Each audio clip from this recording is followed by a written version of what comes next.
One thing about Igbo people, we Igbos, we are trying to be kind to Nigerians. When you talk about one Nigeria, we remain the one that's making Nigeria to be binding together. Without Igbo in Nigeria, there's no Nigeria. And because Nigeria refused to understand the very fact that we are the one binding Nigeria together, they think we come to divide. Every Igbo man wants Nigeria to unite. Check all over the countries. All over Nigeria state, the parastatals, different tribes, and no other Igbo men are not there binding them together. The business is thriving in Nigeria today is because of us, the Igbo men. If we did, we don't want Nigeria to be together, or we don't want one Nigeria. We want to build our house all over the places, different mansions. Come to Abuja today. This one Anambra man that owns Queen's Estate. The wife owns Queen's Estate, himself owns what did the estate serve? One Mr. Honora. You see the kind of estate invested in Abuja and other part of Nigeria. And so much more to every other Igbo person. Go to Kano State. All the tribalistic they are showing us in this country, we are still investing in different parts of Nigeria. Upon all the warnings our forefathers have given to us as Igbo people, we are still investing in this very country called Nigeria. So I don't really understand why you refuse to trust us. People that are proven beyond doubts that see what you can bring to the table of Nigeria. I don't see any other tribe in Nigeria that brought anything to the table of Nigeria. I don't see any other tribe that can say, see what we did to this very country since we come together. Assuming that we come together for a purpose. Because I don't really sometimes when I think, I don't really understand the reason why we come together in the first place. If not that our forefathers were deceived to agree on that very useless business Britain business agreement. Because Nigeria design, we know it's a man-made. Nigeria is created by Britain for some selfish interest, selfish purpose of some people. And we agreed on that. That's of ignorance. Because when there is something tangible presented on the table, there must be a benefit to it. Today, my father can tell me that, and I believe his own father didn't tell him that see the benefit of one Nigeria. See what Britain presents to us, that it's going to be our benefit as to come together. There's no benefit. But we agreed on it. If you know that it's just a deceit. They were deceived. Because assuming those people that agreed on it had a tangible agreement to form this country called Nigeria, today we'll be benefiting it. Even though Britain is going to benefit, that means they are going to define the interest that are going to come out of one Nigeria and what will be their own percentage, our own percentage. But because it is not defined, people that had that meeting with Britain, they don't define the interest. They don't define the purpose. I know you're understanding what I'm saying. They don't define the purpose. Just like you bring a business idea to me. See, okay, this particular land is on site. There's something we discovered in this land. There's something we want to be doing here. You have to tell me that. And you are going to define the interest, how the interest comes, and how we are going to share the interest. You that does the work. Which one is your interest? Which one is my interest? Okay, maybe Britain would want to do the work. Then they tell us how much is our interest. And we that owns the land, how much is our interest.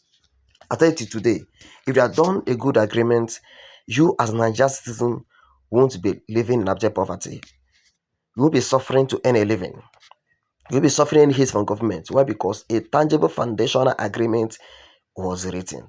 But because all this we are not done, all these questions we are not asked, that's why we are where we are today. And we are getting the point. So, how do we define the kind of Nigeria we want to have this very late hour? It is already too late. It's already too late. When we say we want to define Nigeria, let everybody go, it's not because we are thinking about our oil. It pains me a lot that it's ordinary poor masses who haven't benefited from the oil. Is it the fuel that you are buying cheap? Tell me what's your benefit from being one Nigeria. If not the same mentality that affected our fathers that still affecting you today.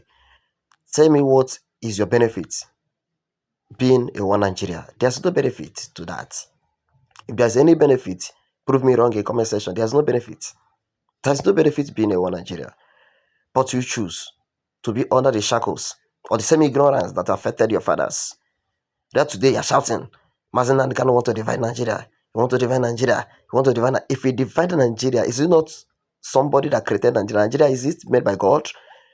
Most of you Philistines say that country that God joined together. I don't know whether Lord Lugard has become your God. I don't know how Lord Lugard become your God to join this country together. Nigeria is made up of different nations. It's made up of different nations. And I don't know the purpose. I know America is made up of different nations, but they define their purpose. I see today they are progressing. Then Nigeria are made up of different nations. What is our agreement? Do we come up as different nations and say, let us come together? Another person come from another continent. I'm not even say, you come from another continent. Somebody you don't know, right? Somebody you don't know. Came from nowhere and join you together and say, you, this nation, yeah, Igbo, Hausa, yeah, wanna come and join together. And you just agreed. And you are boldly glad in it. That is why Nigeria cannot favor you, because the law of Nigeria is not the law of your fathers. Just imagine what is going on today. You go to Kano State today, as Igbo man, you cannot trade beers, you cannot sell alcohol, because their tradition forbid that. Their tradition forbidden it. They are operating by their own law inside one Nigeria, where you have our own constitution. So their own constitution is recognized in Nigeria, and they're operating with it inside a country have another constitution. But according to them, Nnamdi Kanu committed. Why didn't them try him with our own constitution? Because how do we try people in our own Igbo land? No, they took it to Nigerian law and was frustrating such a man. Not even that, but after the whole shenanigans that happened in the court, they took it to Sokoto. It's not done anywhere. It's not done anywhere. So if you are supporting such a thing, you are a hypocrite. Sorry for saying that. You're a hypocrite. So one Nigeria cannot work. It cannot work. We Igbos are trying to make Nigeria work. See, the Nigeria cannot work. Even as I'm not bid as you are not represented Nigeria as a president, we are not bid in that seat. Still, we are putting 100% effort more than any other tribe to make sure that Nigeria work. It cannot work. And as you tell it, it cannot work. It cannot work. It hasn't done any work to tell us that Nigeria will work. We that did the work is not telling you that Nigeria as a country, it cannot work. It has expired. It cannot work. Let everybody go their different ways. The other the better.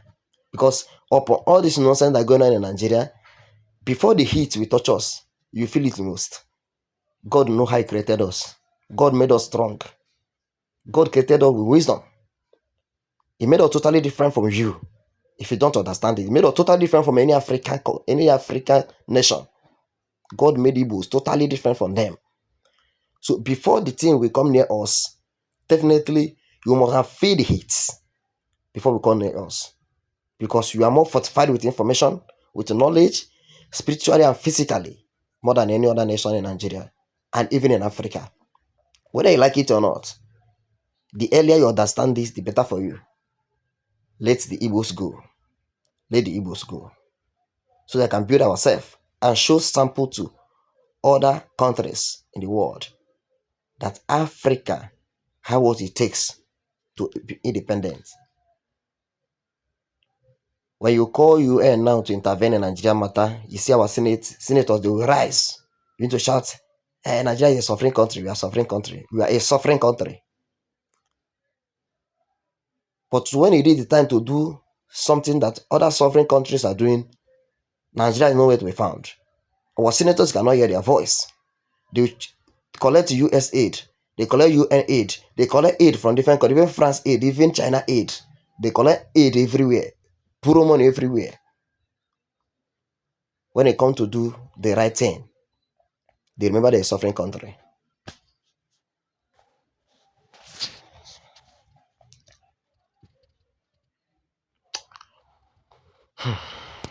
This time to think.